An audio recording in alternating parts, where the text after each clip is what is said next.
Hi, Mrs. Walnut. Can I meet with you about something that has been on my mind? Yeah, sure. Come in. I just have to finish this real quick and then we can meet. Give me one second. Okay. Just let me know when you're ready. That assembly's coming up and I just want to make sure I have all the details. So just give me one second. Absolutely.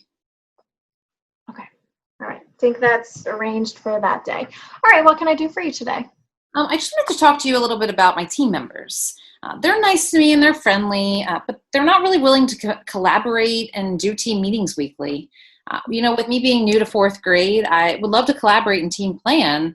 So I have an idea of what great ideas they have while, that they're using while teaching the curriculum. I feel like I just sit in my classroom by myself and don't have anyone to talk to. I would really like to plan together and get to know them better so we can work together to succeed as a grade level. All right. Well, I think that sounds like a great idea. I think that would really benefit the students, and I think it would benefit you coming to the new team. And I know that you did such a great job with the third grade team, and I would really like to see you working towards that with this team as well. Well, what I can do is I can join you in your next team meeting, and we can look at our options together. Maybe I'll discuss with Mr. Miller and Mr. Smith some things that they should bring and ideas for our next meeting. Okay, that would be good. I'm kind of stuck right now, and I'd really like your help. I'd appreciate it a lot. All right, great. I look forward to helping and working with you guys, and hopefully we can come up with some solutions. Thank you. I appreciate it.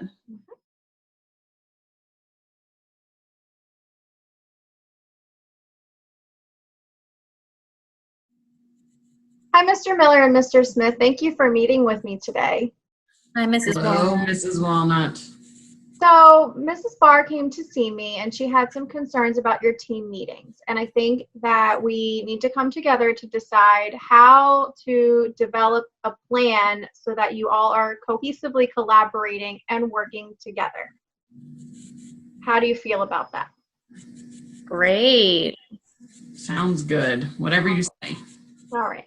So what I need you to do is I need you to think about a solution to this problem that seems like she's trying to engage with you guys. And I know working with you in the past, you both are great teachers. If I ever need anything, I just came and asked. But it sounds like she really wants to develop a more collaborative environment, which I think is very beneficial. So I want you to go back and think about some ideas that you could bring to our next team meeting in about a week. How's that sound? Sounds good. All right, great. Yay. All right. I look forward to hearing what you have to say. And like I said, I know you guys will come up with some good ideas. Sounds good.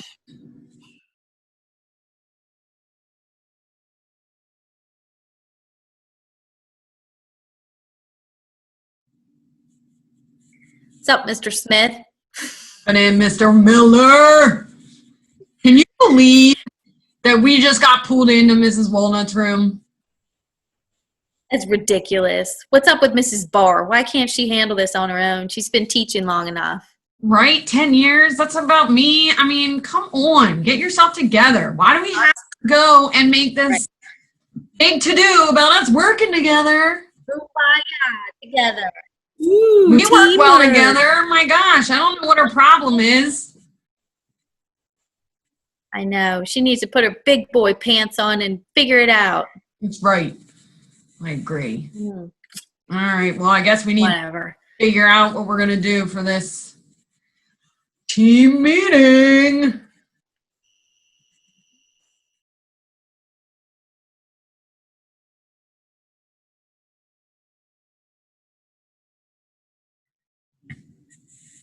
Well, hello there. My name is Mr. Smith, and I'm a fourth grade teacher for about 10 years now. I recently got married, and I am enjoying being a newlywed. Because I just got married, I act shy around Mrs. Barr. I often will not make eye contact with her and do not say much when I am in her presence. However, when I am with Mr. Miller, we discuss what needs to be done for our classes, and we carry on like best friends. I will help Mrs. Barr and share my ideas, but only if she comes to me and asks directly.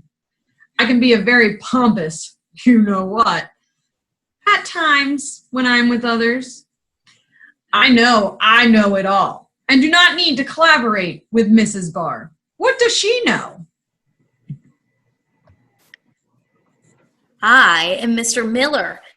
I've been teaching for 20 years now. I'm currently in 4th grade, but I have taught 5th grade, and before that, I was a business owner. I have a family at home, which includes my wife and 3 daughters. That's a lot of girls. I like to use my own lesson plans from previous years, and because of that, I don't need to spend time planning with anyone. If Mrs. Barr has a question about something, I will show her what I've done in the past. I'm a nice guy, but I like to stay in the walls of my own classroom with my own kids.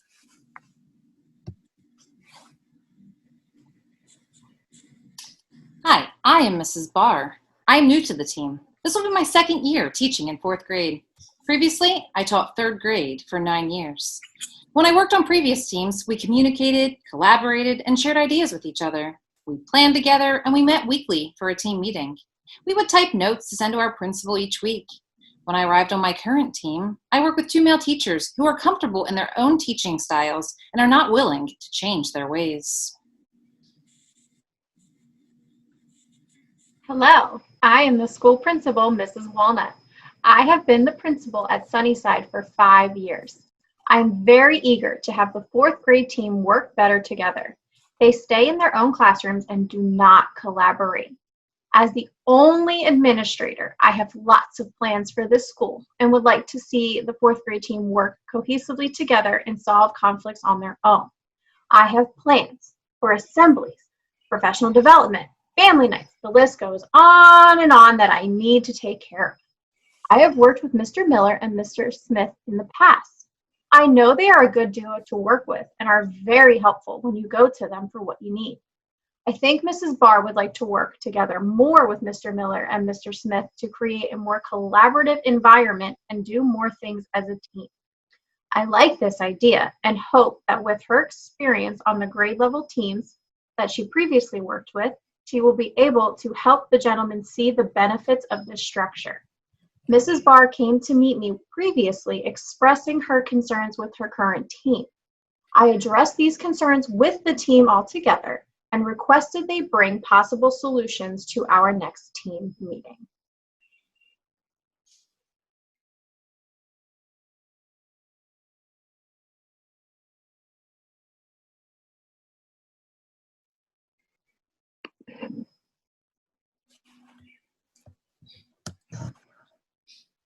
Mr. Miller, late as usual.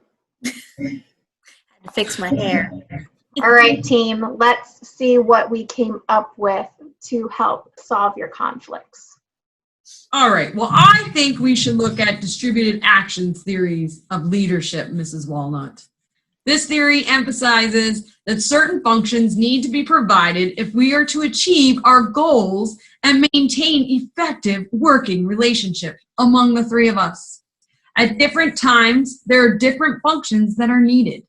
In order to help our group reach our goals, we must engage in goal leadership actions like contributing, asking for, summarizing, and coordinating information, structuring and directing our group's efforts, and providing the energy to motivate one another. Also, we must engage in the relationship leadership actions like listening carefully and respectful to one another, encouraging the participation of the 3 of us, facilitating communication, relieving tension, assessing the emotional well-being of our group, and discussing how we can improve our group's work. Leadership, therefore, is specific to the situation. The distributed actions theory of leadership is one of the most concrete and direct approaches for improving our group's leadership skills and for improving the effectiveness of how the 3 of us can work together. So I say to you, Mrs. Walnut, we need the distributed actions theory of leadership. Thank you, Mr. Smith. I appreciate your information. Mr. Miller, what information do you have for us? I appreciate your ideas, Mr. Smith, but I think Tuckman's stages of development are a better choice for our group. Tuckman's stages of group development describe the behaviors and the relationships of groups from their initial formation to forming to a highly effective team. These 5 stages are called forming, storming, norming, performing, and adjourning. Should be adjourning, but it's adjourning. Doesn't rhyme like the rest of them. At the forming stage, group members meet, agree on goals, and begin their tasks. Usually the team members are motivated at this stage and they're on their best behavior. They focus on themselves and try to find their place among the other members. At the storming stage, the members feel more comfortable and trusting, and they may voice opinions that cause conflict. We have a little bit of that right now. A team that has built a trusting environment with two-way communication will work through conflicts and be even stronger than before. Without this supportive and tolerant environment, however, the team will fail to succeed. The norming stage happens next when the members resolve their differences and start again working toward the team goals. They are more accepting of others and keep their team project in mind. The group enters the performing stage when they can handle decision-making with efficiency. Their commitment to the group is solid and they produce work successfully. They are in prime condition. All good things come to an end, however, and the final stage, the adjourning stage, is sometimes always also called the mourning stage, and for good reason. The group's tasks are done, so it's time to disband. Sometimes this happens naturally at the end of a school year. Sometimes it's more abrupt when a particular project is complete. Group members who have come to communicate often with each other will miss each other and be sad. They have built a relationship, though, that will last longer than that particular project and hopefully will serve them well in the future if they should work together again. Wow, Mr. Miller, I see that you took some time to really research and see what you can find. A great job. All right. Mrs. Barr, what information do you have to share? Well, both of those sound great, but one sequential stage theory that I think might help our group is the one written by Horschel, Countess-Sasek, and Grossman. There are 6 stages to this group development, which include disconnect, which we're at right now. There's also a precipitating event that brings people together. Members then identify with the group, followed by the members' attention turning to group productivity. The next stage is when the attention shifts to the individual group member who negotiates with the group to expand task efforts to meet personal goals. The final stage is when the group begins to disintegrate. I feel that when I was on my previous team, our team was performing at the 4th stage. We collaborated with each other and met weekly to discuss our team plans and other important information.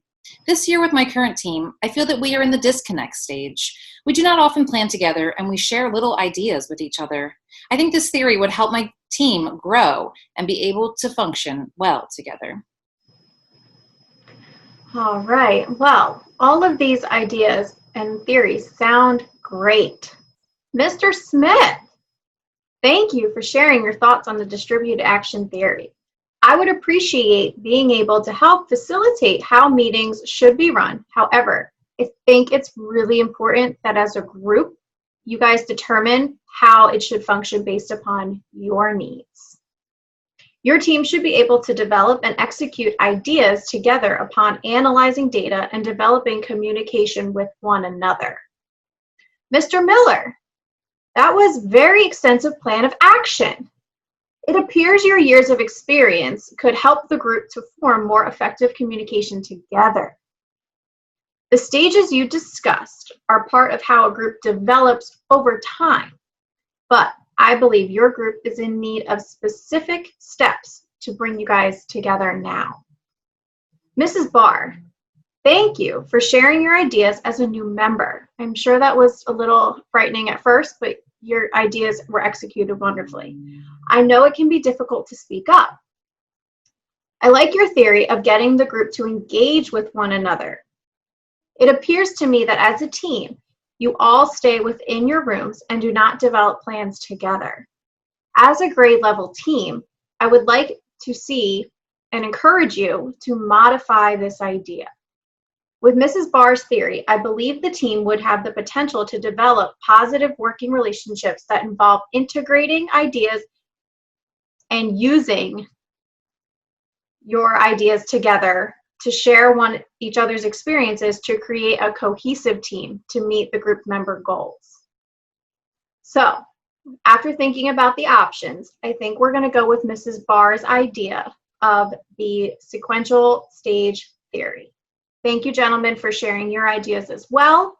But I think at this time, you guys would benefit from something that is a little bit more designed for you guys to do together and for myself to kind of step back and let you solve your conflicts on your own. So let's discuss the first stage of the sequential theory that Mrs. Barr suggested. There appears to be a disconnect within this group, and I think you all would agree. Let's think about an icebreaker to get to know each other better. Let's try, I know one that I really like. It's called Two Truths and a Lie. For this activity, I would like you to think of 2 items that are true and 1 item that is a lie. But think about things that none of us know about each other, and you can put it in any order. Each of us will share our truths and a lie. Write down the answers you think you are truths and lies, and we will review together at the end. I will go first. Let me think. I have 1 dog and 2 cats. My favorite animal is a peacock, and I am from Philadelphia. Mr. Smith? What don't you know about me? Let's see. I can tap dance. I'm a huge Philadelphia Eagles fan. And I went to grade school with Kevin Hart. Mr. Miller? Okay, let's see if you can guess. I like to eat pickle-flavored Pringles on my burgers. I have twin daughters. I have 3 guinea pigs named Corey, Sean, and Topanga, after the best trio of all time, Boy Meets World. All right, last but not least, Mrs. Barr. All right, well, let's see. I like eating mustard on animal crackers. I have 1 brother and 1 sister. And I'm a huge Pittsburgh Penguins fan. Let's see if we can figure out the truth and the lie.